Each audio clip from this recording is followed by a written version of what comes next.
Olá, seja bem-vindo a mais um momento para desfrutarmos da Palavra de Deus. Certamente você já deve ter ouvido o ditado que diz que a grama do vizinho sempre é mais verde. Bom, esse ditado ele revela a inveja e a cobiça tão presentes no coração humano. E também revela a falta de contentamento e alegria com as coisas com as quais Deus presenteia a nossa vida. Venha conosco nesse estudo estudar o 9º e o 10º mandamento que falam a respeito da cobiça.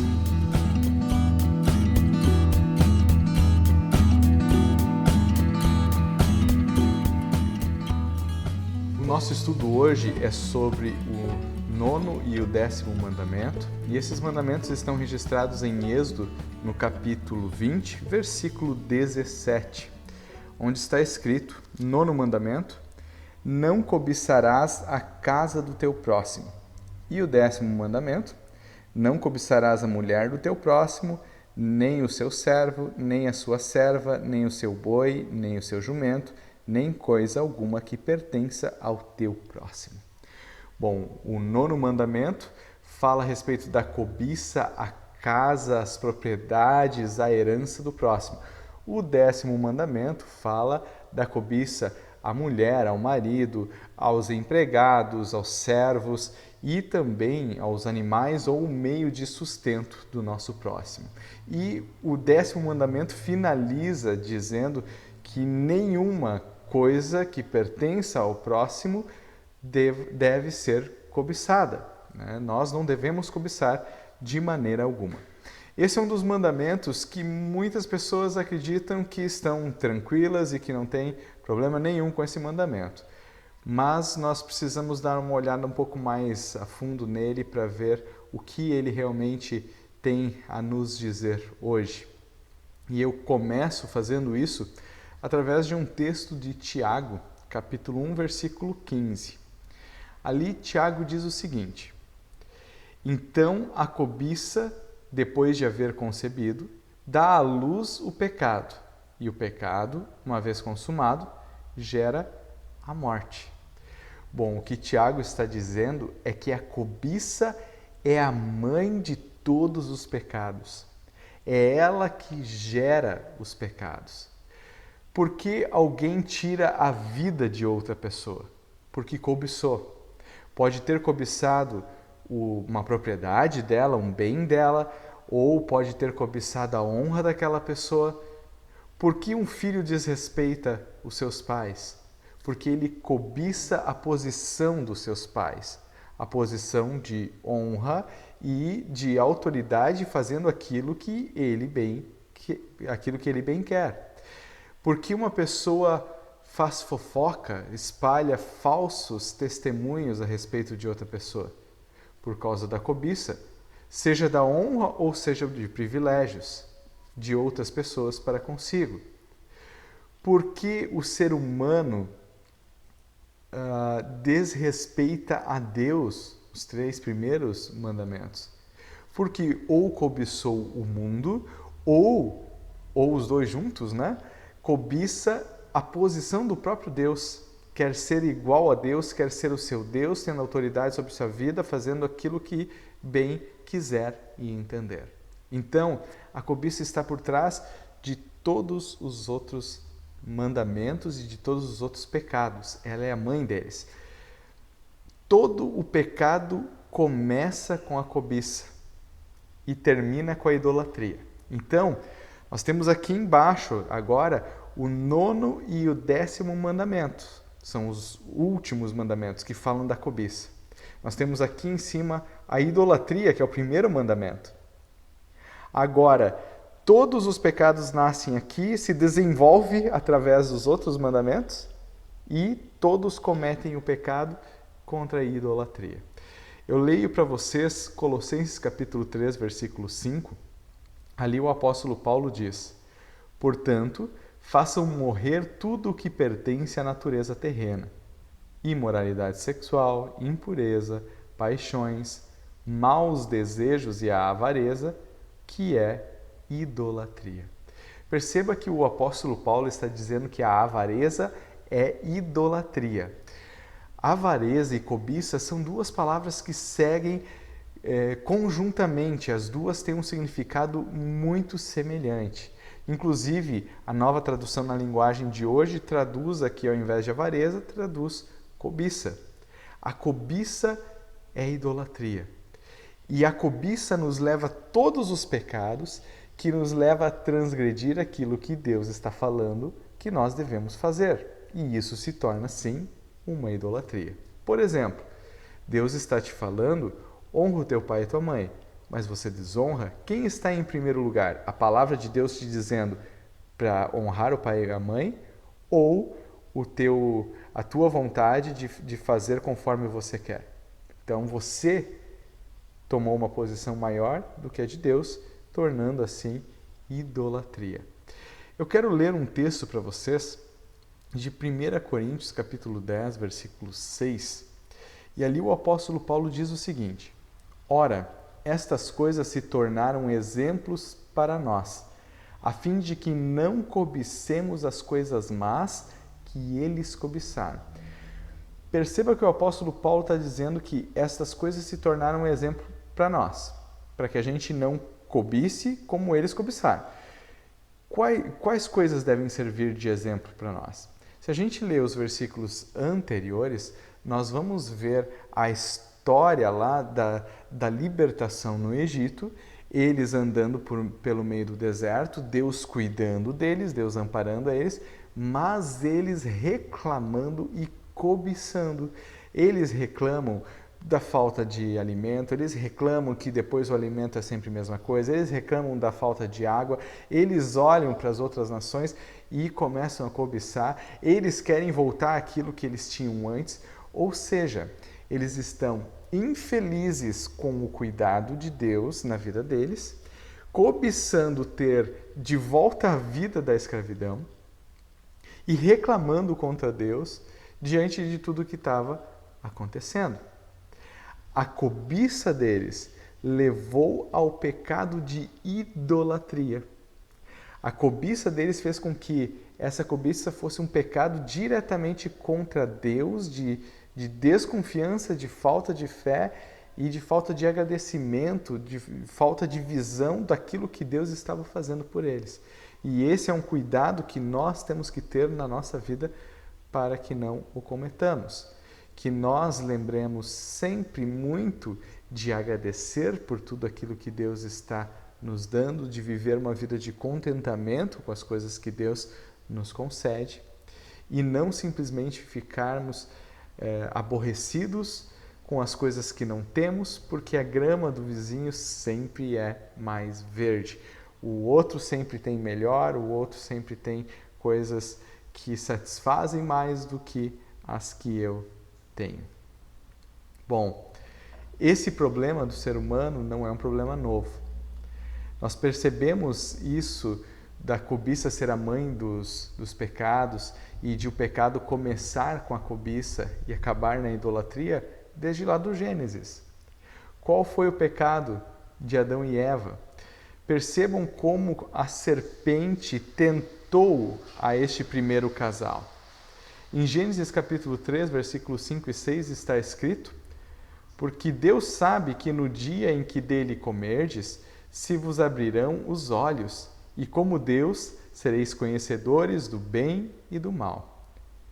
Vendo a mulher que a árvore era boa para se comer, agradável aos olhos, e árvore desejável para dar entendimento, tomou-lhe do fruto e comeu, e deu também ao marido, e ele comeu. Perceba qual foi a tentação da serpente. O dia que comerdes deste fruto, os olhos de vocês se abrirão, sereis como Deus, conhecedores do bem e do mal. Sereis como Deus. E a mulher responde embaixo, né? Uma das coisas que ela diz ali esse fruto é desejável para dar entendimento, para que os nossos olhos possam se abrir e nós seremos como Deus. Então a cobiça ali gerada no coração daquele primeiro casal, levou eles diretamente ao pecado e à idolatria, tirando Deus do seu lugar, colocando a si próprios, colocando até mesmo o diabo nessa posição por terem desobedecido a ordem do seu Deus. Tem um outro texto que eu quero mencionar com vocês, e esse texto me chama bastante atenção por um detalhe que ele traz.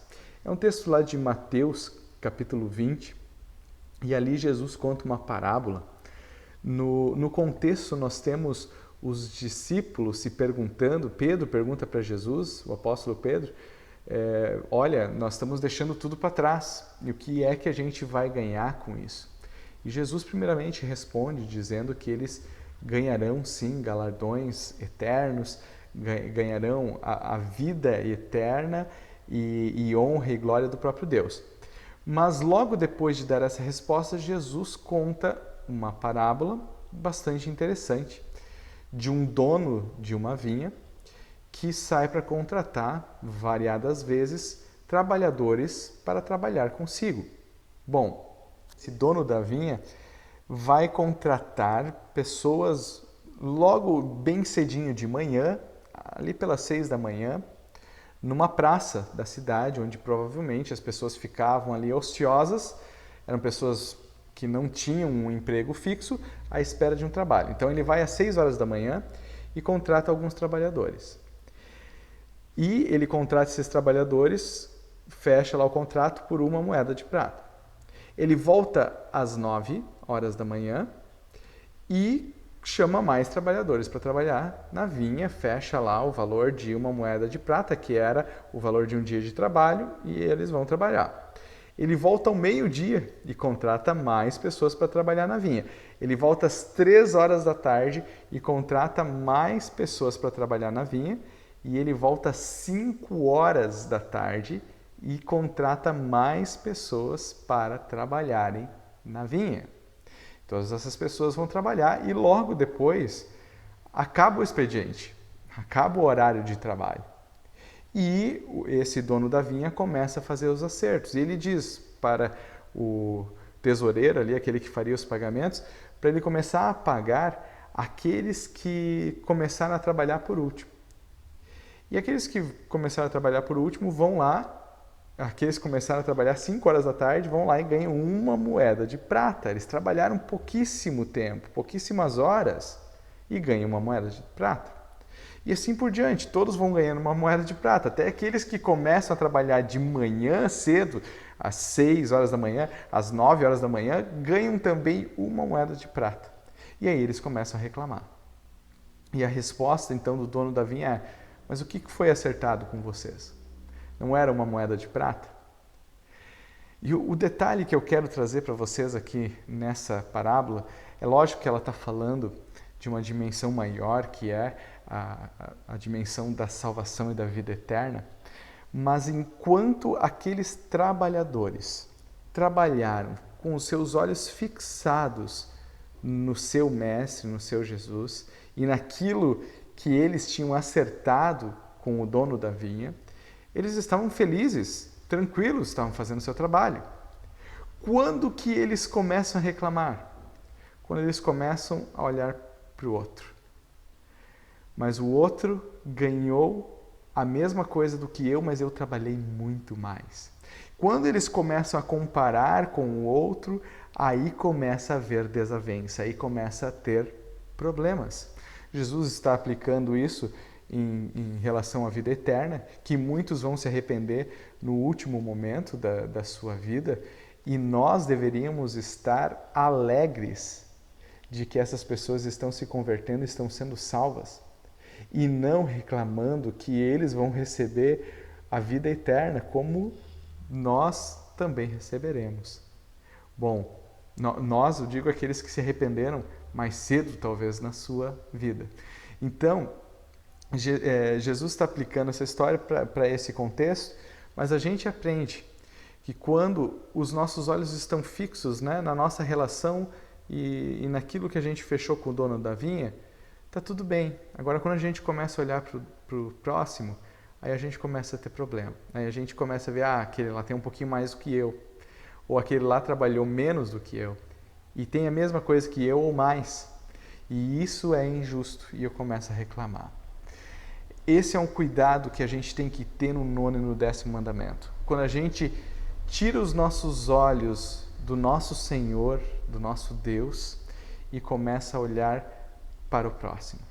Quando eu tiro os olhos do meu Deus, que está me dando corpo, alma, olhos, ouvidos, vestes, calçados, casa, lar, bênçãos abundantes, é Ele que me dá tudo que eu sou, tudo que eu tenho, é Ele quem provê um Salvador para mim, porque eu não tenho como me salvar sozinho, é Ele quem me dá o Espírito Santo que gera fé em meu coração, porque eu não consigo crer sozinho. Bom, Ele está provendo tudo isso para mim.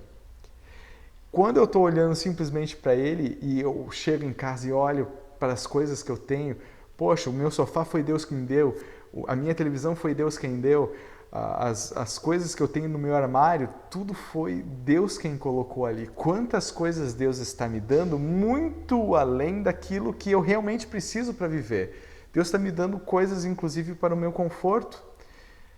Mas daí eu começo a olhar para o meu próximo e vejo que ele tem uma televisão melhor, um sofá melhor, roupas melhores. E aí eu começo a viver de maneira descontente. Este é o problema do 9º e do 10º mandamento. A cobiça começa a ser gerada no nosso coração quando a gente começa a viver descontente com as coisas que a gente tem e acha que só será contente quando a gente tiver mais e mais e mais coisas ou pessoas, coisas que pertencem ao nosso próximo e não a nós. Então nós devemos lembrar de duas coisas aqui diante desse mandamento. Primeiro, a cobiça, que a gente deve evitá-la. A cobiça não é simplesmente financeira, pode ser em vários âmbitos da nossa vida, é ela que gera todos os nossos pecados.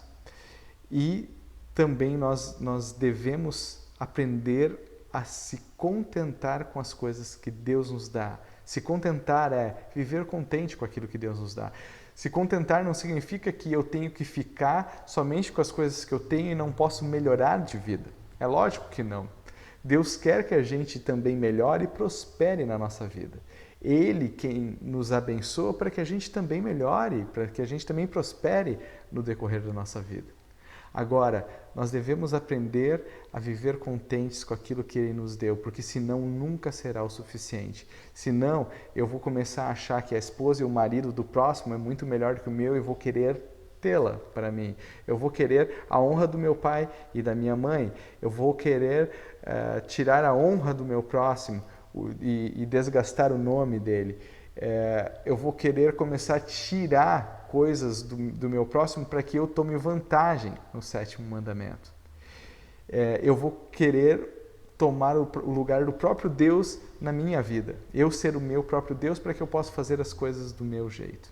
Então, viver uma vida de contentamento, olhe para as coisas que Deus te deu e reconheça que quem colocou tudo isso na tua vida foi a mão divina e não foi o acaso e não foi simplesmente o teu trabalho. Se você tem um trabalho, se você tem sustento, se você tem tudo o que você tem, é graça, é favor imerecido de Deus para nós. Nós não merecemos, ainda assim Ele faz por nós. Quão maravilhoso é reconhecer isso na nossa vida. E à medida que a gente reconhece isso, a gente também vive uma vida de muito maior satisfação com as pequenas coisas. O 9º e o 10º mandamento, eles nos convidam agora a olhar para os outros 8 mandamentos e reconhecer tudo que Deus está dando ali para nós, reconhecer os pequenos, porém grandiosos presentes que Deus está nos dando e agradecer por eles. É isso que o 9º e o 10º mandamento querem. Que a gente aprenda a agradecer por todos esses presentes que Deus está nos dando e que a gente viva feliz com eles. Quais são os presentes? Vamos relembrar. Primeiro presente, Deus. Deus se doa a nós como nosso Deus. E Ele, segundo o mandamento, diz que você pode conversar com Ele, você pode invocar o nome dEle em todas as necessidades, nas horas de alegria, nas horas de aflição, para conversar com Ele. Ele quer que você converse com Ele. Terceiro mandamento, Ele quer conversar contigo. Portanto, ame a palavra dele, coloque a palavra dele em cima de tudo na tua vida e a comunhão com os irmãos na fé. E no terceiro mandamento ele ainda te chama a descansar nele, ter o refrigério para a tua alma nele. Deus te presenteia com uma família, Deus te presenteia com a vida, Deus te presenteia com esposa, marido, Deus te presenteia com bens materiais, Deus te presenteia com honra e um nome. E agora, Deus quer que você seja feliz com todas essas coisas que Ele te deu e muitas outras coisas que aqui nós não mencionamos. Reconheça e agradeça por tudo que Deus fez e faz por ti diária e abundantemente. Essas são as palavras lá de Martinho Lutero na explicação do credo, quando ele diz tudo que Deus está dando para nós. Bens materiais, todas as nossas posses, tudo aquilo que a gente tem vem de Deus, a salvação e a fé que está em nossos corações. Tudo é obra do nosso Salvador Jesus Cristo. Então, pare de reclamar, agradeça a Deus, louve pelo que Ele é e que Deus continue a te abençoar, a fazer com que a tua vida também prospere e que tu e tua família sejam muito felizes reconhecendo tudo que Deus fez e faz por vocês. Que Deus abençoe ricamente a cada um de vocês e obrigado por ficarem conosco para esse estudo bíblico.